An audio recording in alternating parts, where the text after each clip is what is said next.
Good morning and welcome to the MAC weather page for this Thursday, June 2nd. You can see a nice start to the day out there with temperatures in the 60s across the area.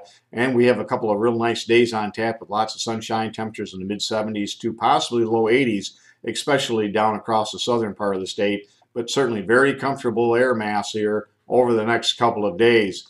If we look at the next shot, you can see a nice start to the day. This is our webcam here at Ransom Road. And again, we're going to have a couple of really nice days out there. A good start to the day also here. This is the MAC Brown City webcam. Again, they could certainly use the rain there. And we've been trying to forecast hopefully a little bit of rain for those folks out in the thumb. It's been very dry. If we look at our normal highs for the day, it's 75. Our normal low is 50. You can see yesterday we had a high of 72.9, a low of 57.2. We recorded no precipitation and had an evapotranspiration rate of 1100s, thanks to lots of cloud cover.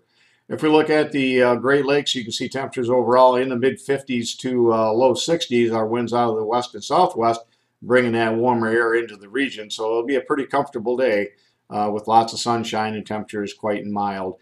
If we look at the last 20 years, this is where we stand so far for our growing degree days. And we're right in the upper portion of the middle of the pack here, and we'll continue to ride, I think, on the upper side of these last 20 years here as we progress through the growing season.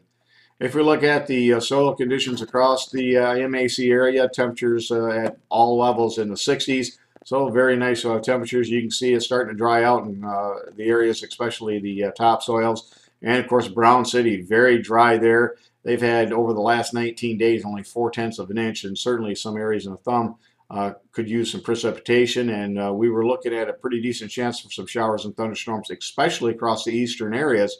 But unfortunately, we didn't see a whole lot of rain last night.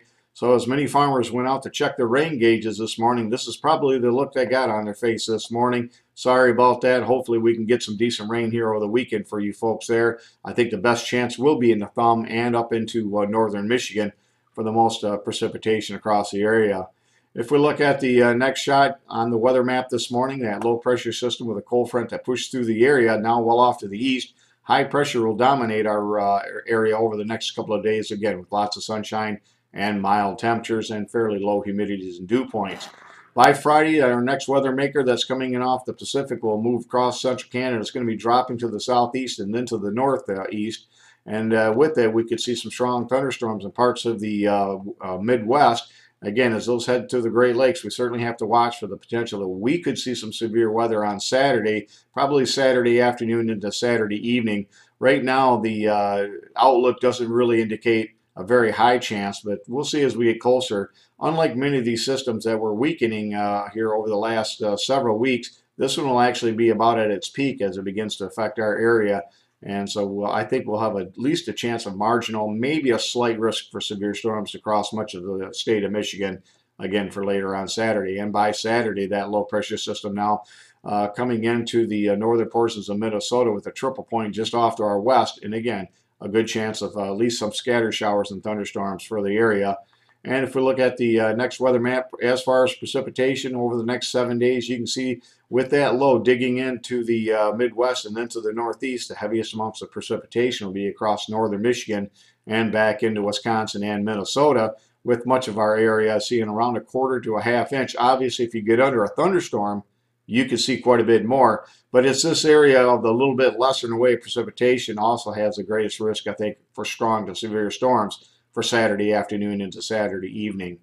As far as that day 3 outlook from the Severe Storm Prediction Center, you can see a marginal risk off to our west. But again, I think that'll expand further to the east and maybe even increase to a slight risk as we get closer in time. As far as the temperatures over the next 6 to 10 days, we're going to try to shove this cooler than normal air mass. It's not going to be tremendously cooler than normal, that more slightly below normal air mass off to the northeast. And the question is when this pattern, will it lock into the area and give us a lot of heat? Right now, it's kind of debatable whether this particular one's going to be one that locks in. But certainly we could see temperatures approaching or getting into the 90s in Chicago here as we get towards the end of this 6 to 10 day period into the 8 to 14 day outlook. And we could even see hundreds out here in the plains. So it's going to be very warm And again, we could be in a battle zone, so we may get quite a bit of precipitation if this is pretty much the borderline where that heat is able to push to the east. But right now, I think there's a decent chance we could see temperatures as we get into week 2 climb well into the 80s across much of the Great Lakes. As far as precipitation over the next 6 to 10 days, it looks like near to below normal. And again, we expect that's going to be the pattern that develops, especially across the areas from the Dakotas, across the Great Lakes into New England here as we go through the summer. And if we look at the last week's U.S. drought monitor, the new one comes out this morning. Tomorrow we'll have a side-by-side comparison, but I think we'll see a little bit more in the way of some of the abnormally dry conditions begin to show up across the Great Lakes. And we'll see that comes out about 8 o'clock this morning. If we look at the area again where we're expecting a very warm and dry summer, it's this area outlined here. Thanks for stopping by and have yourself a great day, and 73s to all.